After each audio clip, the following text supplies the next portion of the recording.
So the next important toxin which this bacteria Pseudomonas aeruginosa releases is phospholipase C.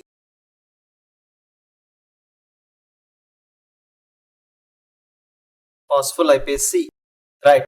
So what is the function? We have discussed the mechanisms of each and every toxin, right? So what will be the mechanism of this phospholipase C? Obviously, you know phospholipase will break down the phospholipids, right? So phospholipids are located on the cell membrane. Indirectly, I am telling you that this phospholipase C will break down the cell membrane of the bacteria. So this phospholipase C will degrade the cell membranes.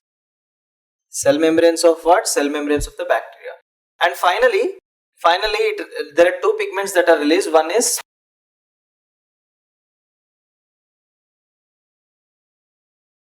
One is pyoverdine and the other one is pyocyanin, right? So two important pigments are released.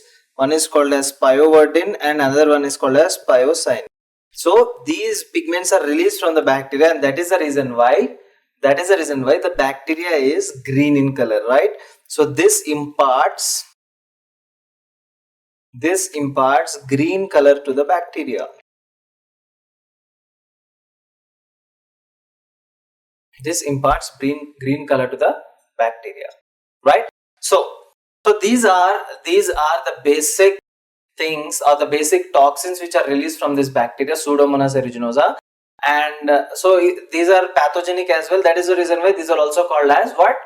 Virulence factors. Now what I told you is that we shall discuss what are the conditions that are associated with this Pseudomonas aeruginosa. But before that, I told you that patients who are on Foley's, right, they are at high risk. Patients who are having let us say lung related problems like cystic fibrosis, and patients who are on ventilator, right, patients who are on ventilator, patients who have got cystic fibrosis, they are also under high risk. The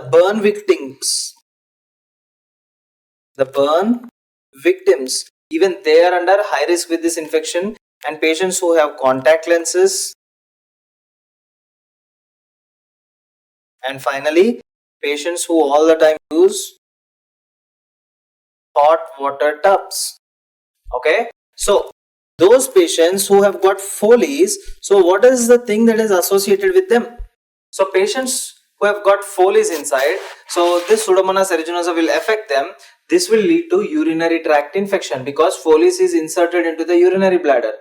So if the Pseudomonas aeruginosa is in the urinary bladder, that will cause urinary tract infection. So simply I'm writing it as UTI. UTI stands for urinary tract infection. Second important thing is, if that patient who is having cystic fibrosis or patients who are on ventilator, so what is the thing with them? The important thing which is associated with them is what? Pneumonia. So these patients will end up having pneumonia. Okay, and let us say those patients who are burn victims, and if this Pseudomonas aeruginosa will affect them, they will end up having wound infection, right? They will end up having special type of infection, that is wound infection. Okay, and finally we have got patients with contact lenses. So patients with contact lenses, if the infection affects them, they will have corneal ulcers.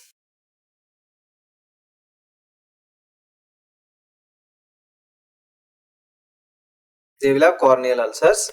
So last, those patients who are always under hot water tubs, so they are affected with this infection, right? Mostly the water comes in contact with the skin, so there will be folliculitis, and that folliculitis is called as hot water folliculitis or hot tub folliculitis. That folliculitis is called hot tub folliculitis. What type of folliculitis is that, guys? That is called as hot tub folliculitis. So we have got urinary tract infection, we have got contact pneumonia, we have got wound infections, we have got corneal ulcers, and finally we have got hot tub folliculitis. So these are the different pathologies which are associated with this Pseudomonas aeruginosa. Okay. Now, another most important pathology, guys. So let me draw a picture and explain it to you. Just a rough picture, okay? So let us say this is the surface of the hand, right? So this is the neck region like this. Now in this patient, let us say there are some arteries that are superficially located like this. There are some arteries that are located superficially, right? So small blood capillaries, let us say. Now, for example, this is a bacteria over here, right? Let me draw it. This is a bacteria over here. Now this bacteria entered into the blood vessel. This bacteria entered into the blood vessel. And but how did it enter into the blood vessel? This bacteria mainly stays surrounding the blood vessel. It means this bacteria is where it is perivascular. Okay. So where is this bacteria located? This bacteria is perivascular. Now this bacteria, some bacteria, some Pseudomonas aeruginosa, they enter into the blood vessel, but whereas some release toxins. And these toxins, they enter inside the blood vessel like this. You see toxins entering into the blood vessel. These toxins are entering inside the blood vessel. So what will happen when toxins enter inside the blood vessel? First of all, you have to ask me what type of toxin that is released. So surrounding this blood vessel, perivascularly there is bacteria, and this bacteria is releasing a toxin that is called as exotoxin A. Exotoxin A. Now you know, because we have already discussed what is the function of exotoxin A and what does this exotoxin A does at the end. Tell me, what does this exotoxin A does? It will inhibit the protein synthesis, and that will finally lead to necrosis, cell death and necrosis. So obviously this blood vessel is supplying just beneath the skin, so you will find a necrotic lesion on the surface of the skin. You will find a necrotic lesion on the surface of the skin, right? So there will be necrotic cutaneous lesion. There will be necrotic cutaneous lesion, and that necrotic cutaneous lesion is called as ecthyma gangrenosum.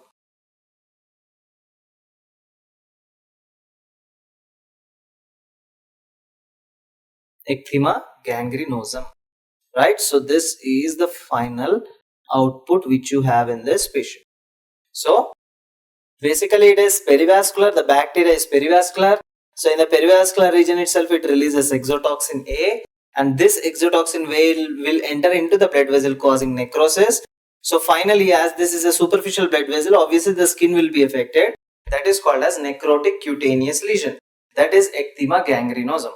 So overall guys, what are the things which you find in this patient? Overall, you will have pneumonia. Overall, you will have pneumonia. You will have sepsis. You will have a skin infection called ecthyma gangrenosum. And what else? You will have diabetes, right? And also if exotoxin A is released into the blood vessel that supplies the bone, you will have osteomyelitis.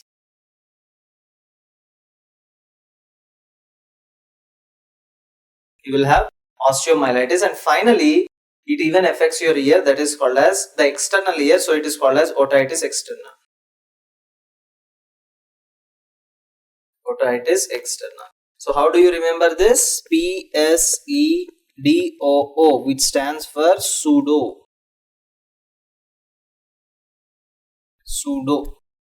Okay. And remember one thing, this type of infection of ear is also called as swimmer's ear. Swimmer's ear. Right guys. So finally, what is the treatment which we give to the patient? So the treatment of Pseudomonas aeruginosa. How do you remember that? You remember that with a mnemonic campfire. You remember by mnemonic campfire. What does C stand for? Carbapenems. Carbapenems. What does A stand for? Aminoglycosides. Aminoglycosides. And next, M stands for monobactams. P stands for polymyxin. And F stands for fluoroquinolones.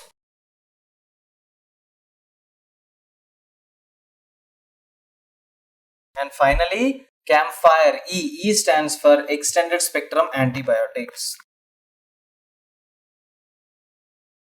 Extended spectrum antibiotics. For example, piperacillin. Okay. So these are the basic drugs which you use. Thank you so much. This is the end of the lecture.